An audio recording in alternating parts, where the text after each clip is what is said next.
यानंतर एक breaking news येते नागपूरमधून। नागपूर जिल्हा मध्यवर्ती बँकेनं शेतकरी कर्जमाफीसाठी कंबर कसली। राज्य सरकारनं 30 जूनपर्यंत कर्जमाफीची घोषणा केल्यानं आता थकीत कर्जदारांची माहिती संकलित करण्याचं काम युद्ध पातळीवर सुरू केलंय। राज्यातील हवामानात मोठा बदल झाल्यामुळे एकीकडे उष्णतेची लाट तर दुसरीकडे अवकाळी पावसाची शक्यता हवामान खात्यानं वर्तवली आहे। मध्य महाराष्ट्र, मराठवाडा आणि विदर्भात आज वादळी वाऱ्यासह पावसाची शक्यता हवामान खात्यानं वर्तवली आहे। सोलापूर, बीड, धाराशिव, लातूरला पावसाचा येलो अलर्ट देण्यात आलाय। राज्यातील शेतकऱ्यांसाठी आज दिवसभराच्या सकाळच्या ठळक व झटपट बातम्या। शेतकऱ्यांसाठी अतिशय महत्त्वपूर्ण अपडेट आलेला आहे, त्यामुळे व्हिडिओला कुठे स्किप न करता शेवटपर्यंत बघा। द्राक्ष पॅकिंग मटेरियल दरामध्ये 15% वाढ करण्यात आलेली आहे। निर्यातदार शेतकरी अडचणीमध्ये सापडलेले असून युद्ध अधिभारानंतर नवं संकट कायम आहे।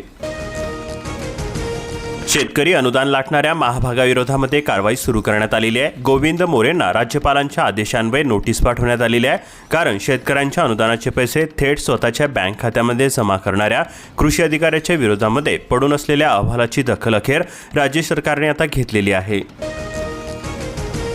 हमीभावाने कापूस विक्रीसाठी 40,000 शेतकरी प्रतीक्षेमध्ये असून सीसीआयची खरेदी मुदत संपलेली आहे। कापूस विकायचं तरी कुठे असा प्रश्न आता शेतकऱ्यांना उपस्थित झालेला आहे। तमिळनाडू, पश्चिम बंगाल, आसाम, केरळ, पुदुचेरी विधानसभेचा बिगुल वाजलेला असून बंगालमध्ये 2 टप्प्यामध्ये मतदान होणार। मतमोजणी ही 4 मे रोजी होणार। साखर खरेदीसाठी केवळ चौकशी सुरू असून करार नाहीत, युद्धाचा निर्णयावरती परिणाम होतोय। व्यवहारामध्ये अनिश्चितता दिसून येते। पुढील हंगामामध्ये साखर उत्पादन घट होण्याची शक्यता वर्तवली जात आहे।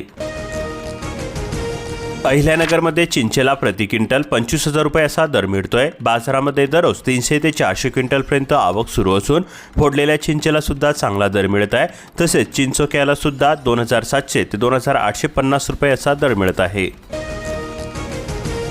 वीज बिलांची 165 कोटी रुपयांची थकबाकी वसूल करण्याचे महावितरण पुढे आव्हान असून 3.71 लाख ग्राहकांकडे थकबाकी आहे। रोहतनिहाय वसुलीचे उद्दिष्ट आता सुरू आहे।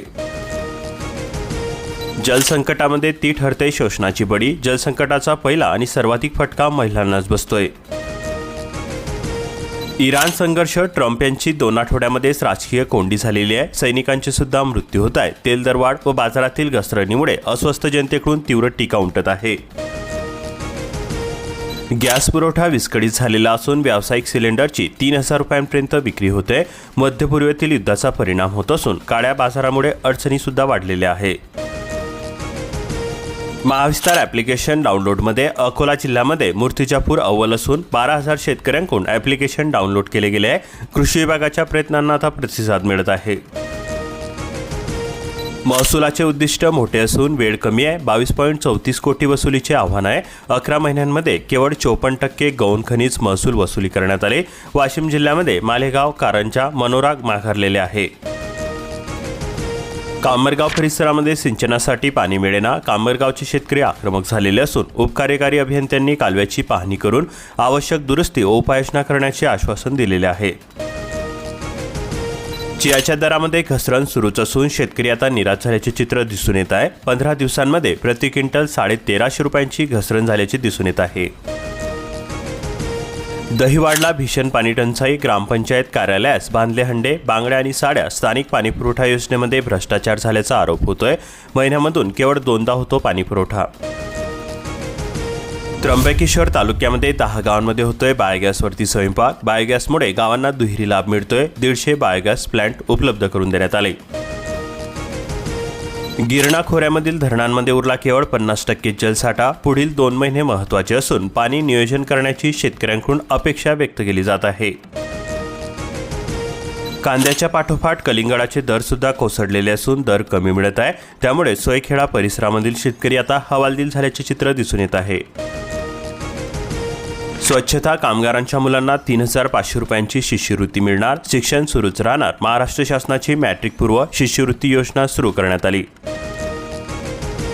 दरडोई उत्पन्न 2.5 लाखांच्या पार असेल तर दिवसाकाठी हातामध्ये 700 रुपये मिळत आहे। आर्थिक पाहणी अहवालातील हे चित्र आहे। उद्योग, कृषी उत्पादन तसेच कृषी प्रक्रिया उद्योगामध्ये वाढ झाल्याचे चित्र दिसून येत आहे। कुंभारगाव येथे 76 वर्षाच्या पार्वतीबाई गरजूंना मिळवून देतात शासकीय योजनांचा लाभ। शिक्षण पहिले एवढेच। 10 एप्रिलपासून वार्षिक परीक्षा, 2 मे पासून शाळांना उन्हाळी सुट्टी, माध्यमिक विभाग 1 मे रोजी लागणार जिल्ह्यातील सर्व शाळांच्या परीक्षेचा निकाल. धर्माबाद तालुक्यामध्ये अवकाळी पाऊस झालेला असून पिकांच्या हातोनात नुकसान झालेले आहे. औराद शहाजानी परिसरामध्ये वादळी वाऱ्यांसह आगमन झालेले आहे. 2 आठवड्यांपासून रब्बी हंगामातील पिकांची काढणीही सुरू आहे. तोंडचा घास हिरावला जाण्याची भीती व्यक्त होत आहे. शेतकऱ्यांना आता चिंता सतावत आहे. आखाती युद्धाची झळ आता स्वयंपाकघरामध्ये पोहोचते. खाद्यतेल तब्बल 10 ते 12% महागलेले आहे. अनावश्यक साठा टाळण्याचे व्यापाऱ्याकडून आव्हान. मार्च महिना अर्धा संपला तरी पांढरे सोनं झाडावरतीच, बळीराजा हवालदिल झालेला आहे. मजूर टंचाईमुळे कापूस वेचणीचा प्रश्न हा गंभीर बनलेला आहे. खुलताबाद फुलंब्री तालुक्यामधील ऊस परराज्यामध्ये सुसाट दिला जातोय. रसवंतीसाठी मागणी वाढल्याने 5,200 रुपयांचा विक्रमी दर मिळत आहे. सोयगावमध्ये 16,000 शेतकऱ्यांच्या खात्यामध्ये किसान सन्मान निधी जमा करण्यात आला. KYCचा सुद्धा फटका बसलेला आहे. 22वा PM किसान सन्मान निधीचा हप्ता शेतकऱ्यांच्या खात्यावरती जमा झालेला आहे. बीड जिल्ह्यातील दिव्यांग बांधवांना एका संकेतस्थळावरती मिळणार सर्व लाभ. दिव्यांग सहाय्यक पोर्टलवरती नोंदणी करण्याचे आवाहन केले जात आहे. 67,000 शेतकऱ्यांची नोंदणी करण्यात आलेली असून तांत्रिक अडचणींचा मात्र ससेमेरा. कृषी विभागाचे महाविस्तार ॲप्लिकेशन वापराबाबत मार्गदर्शन करण्याची आवश्यकता. आखाती देशांमधील युद्धाच्या वणव्याची झळ ही शेतीला सुद्धा पोहोचत आहे. नापिकी कर्जबाजारीपणामुळे मेटाकुटीला आलेला शेतकरी युद्धामुळे पुन्हा संकटाच्या गर्तेमध्ये आहे. टरबूजाची मागणी घटलेली असून उत्पादक शेतकरी हवालदिल झालेला आहे. पीक काढणीसाठी मजूर मिळेनात. हार्वेस्टरची मागणी वाढलेली आहे. अवकाळीच्या इशाऱ्याने शेतकऱ्यांची आता चिंता वाढलेली आहे. 17 मार्चपासून वादळी वाऱ्यांसह अवकाळी पावसाचा इशारा देण्यात आलेला आहे. कमवा व शिका योजनेमधून मुलींसाठी दरमहा 2,000 रुपये दिले जातील. विद्यार्थिनीसाठी कमवा आणि शिकवा योजना. परतूरच्या निम्न दुधना प्रकल्पामधील जलसाठ्यामध्ये 19.82% घट झालेली आहे. परतूर मंठा तालुक्यामधील 21 गावांमधील शेतकऱ्यांनी दिल्या प्रकल्पासाठी जमिनी. 55.18% पाणीसाठा. उन्हांच्या झळांमध्ये शेतकऱ्यांच्या सोंगणीसाठी लगबग सुरू झालेली आहे. सकाळीच कामे उरकण्यावरती भर दिली जाते. रामनगर परिसरामध्ये मजूर टंचाईमध्ये हार्वेस्टरचा आधार मिळतोय. मेक्सिकोच्या चिया पिकांचा मांडव्यामध्ये यशस्वी प्रयोग करण्यात आला. 1.5 एकरामधून 1.25 लाख रुपयांच्या उत्पन्नाची आशा व्यक्त केली जाते. धगधगत्या उन्हाचा जलसाठ्यांना फटका बसतोय. पाणी पातळीमध्ये मोठी घट झाल्याचे दिसून येत आहे. बाष्पीभवन सुद्धा वाढलेले आहे. टंचाईच्या भीतीने प्रशासक सतर्क झालेले आहे. पाणीपुरवठा योजनांवरती परिणामाची धास्ती. किनवट तालुक्यामध्ये 2 वर्षांमध्ये 38 शेतकऱ्यांनी संपवली जीवनयात्रा. मदतीसाठी शासन दरबारी मारावे लागत आहेत चक्रा. विदर्भाच्या धर्तीवरती शेतकऱ्यांना मदत द्यावी अशी अपेक्षा व्यक्त केली जात आहे. सावकारीचा फास होतोय सेल. बँकिंग व्यवहारामध्ये कल वाढलेला आहे. वेळेमध्ये मिळालेल्या अतिवृष्टीच्या मदतीचा शेतकऱ्यांना झाला मोठा फायदा. धाराशिव जिल्ह्यामध्ये 155 परवानाधारक सावकार. गत वर्षाच्या तुलनेमध्ये यंदा 4 सावकारांचे परवाने घटलेले आहे. रब्बीच्या मळणीमध्ये मजुरांची भासते उणीव. गॅस टंचाईचा फटका बसतोय. सरपणाचा शोध सुरू झालेला आहे. यंत्राशिवाय आता पर्याय नाही. गव्हाच्या काळाचे करायची तरी काय, जाळण्यापेक्षा गाळणे महत्त्वाचे. रब्बीमध्ये उच्चांकी 60,000 हेक्टर क्षेत्र असून जमिनीच्या सुपीकतेसाठी गाळणे फायद्याचे ठरणार. गहू काढणीच्या काळामध्ये अवकाळीचा धोका. हवामान विभागाकडून देण्यात आलेला इशारा. गारपिटीची संभावना. धोका. शेतकरी धास्तावलेले आहे. वैनगंगा नळगंगा प्रकल्पामधून 83,000 हेक्टर शिवार फुलणार. 2 तालुक्यांचा कायापालट झालेला आहे. अमरावती विभागामध्ये सिंचन, पेयजल आणि उद्योगांना सुद्धा मिळणार. 20 प्रकल्पांमध्ये कोळसा, बायोमास, पॅलेट आणि RDF NCETचा निर्णय. घनकचरा व्यवस्थापनाच्या अनुषंगाने महत्त्वपूर्ण पाऊल उचलले गेले. भंडारा जिल्ह्यामध्ये पाणी टंचाईची चाहूल लागलेली असून शेतकऱ्यांसमोर सिंचनाचे आव्हान आहे. 63 प्रकल्पांमध्ये केवळ 55% जलसाठा उपलब्ध आहे. उन्हाच्या तीव्रतेने भूजल पातळी खालावलेली आहे. लाखनी तालुक्यामध्ये 2,553 दिव्यांग लाभार्थी KYC पासून वंचित आहे. 17 मार्चपूर्वी अर्ज करण्याचे तहसीलदारांचे आव्हान. पोकरा योजनेअंतर्गत कृषी अवजार बँकांसाठी मिळणार 24 लाख रुपयांपर्यंतचे अनुदान. नानाजी देशमुख कृषी संजीवनी प्रकल्प. 5 एप्रिलपर्यंत अर्ज करण्याची मुदत. नाफेडमार्फत हमीभाव खरेदीला बगल दिल्यास शेतकऱ्यांचे नुकसान होणार. करण देवतडे यांनी वेधले सरकारचे लक्ष. फार्मर ID चौकशी करण्याचीही मागणी करण्यात आली. घरकुल लाभार्थ्यांना मोठा दिलासा मिळतोय. रेती परवान्यांना मिळणार मुदतवाढ. तहसील प्रशासनाने घरकुल लाभार्थ्यांना एका घरकुलामागे 5 ब्रास रेती उपलब्ध करून देण्याचे नियोजन केलेले आहे. याआधी अवकाळीने तर आता हत्तीने हिरावला शेतकऱ्यांच्या तोंडचा घास. धान मका उत्पादन संकटामध्ये सापडलेले आहे. बोनस मिळण्याची आशा सुद्धा धुसूर झालेली आहे. कर्जमाफीस पात्र शेतकरी सुद्धा संकटामध्ये सापडलेले आहे. धानला येथील शिबिरामध्ये 18 गावांना लाभ मिळालेला आहे. महसूल, आधार नोंदणी, आरोग्य, सेतू केंद्र, पशुसंवर्धनाशी संबंधित तक्रार अर्जांची संख्या जास्त होती. वर्ध्यावरती पाणी टंचाईचे सावट. धाम प्रकल्पामधील पाणीसाठा हा निम्म्यावरती. प्रशासनासमोर मोठे आव्हान आहे.